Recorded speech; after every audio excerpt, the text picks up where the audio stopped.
Line. The line can be short, long, straight, curvy, solid, dashed, thick or thin. It can be horizontal, vertical, diagonal, or even invade the third dimension. Lines can be used to divide different sections on the design, or as it creates a sense of movement, it directs the user to look in a specific direction. And depending on the line style, this movement can be simple or more complex. A line with several curves will direct the user's eye around. A dashed line can create small pauses in the way we follow it. Form is the second most used element in design. Any form is nothing more than several lines combined in different directions and with specific sizes that create a new element. These can be circles, squares, rectangles, or any abstract objects. Minimalist design quite often uses simple form such as circles and squares in their design. And a form doesn't have to be obvious. A block of justified text can easily be seen as a rectangle. Just like lines, forms can also be associated in our mind with different senses. Circles are associated with nature and movement, while squares and triangles can be seen as a more basic structurally sound design. Color. Color is one of the most important elements in design and can be found everywhere. Even white and black can be considered color. It can be subtle or flashy, can evoke anger, serenity, and even hunger. The amazing thing about color is that you don't have to consciously realize what emotion the color is evoking, but your brain subconsciously does. Studies show that people living in a mostly red environment suffer from higher blood pressure and faster heartbeats than people living in mostly blue environments.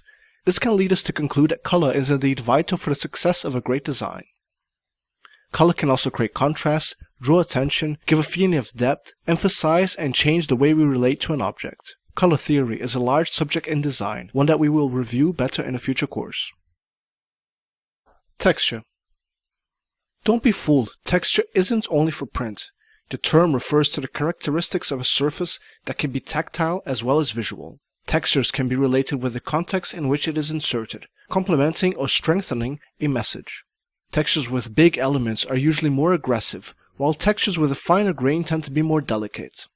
In most cases, texture acts as a secondary agent, giving support to the main image and reinforcing the visual concept of the design. If badly used, texture can confuse our eyes by adding unnecessary noise to the composition.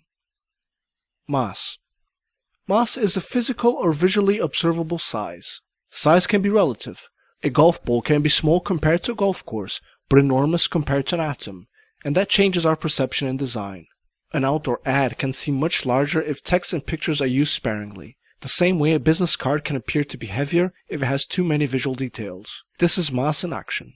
Long text with good line height spacing can be easier to read as it will seem to have light mass, and a phrase written with big, thick letters can draw a bigger impact as it will seem heavier, and it will also be more notable than lighter elements. Space.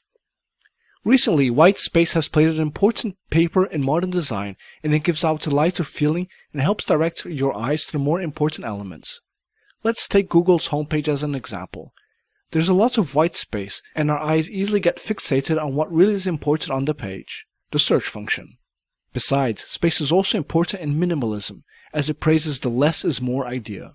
The lack of white space, or just space, can also give out the aspect of being unorganized or excessive weight in a visual project, creating confusion and losing the main message. White space doesn't necessarily have to be white colored, but a space without any visual elements that will grab and hold our attention.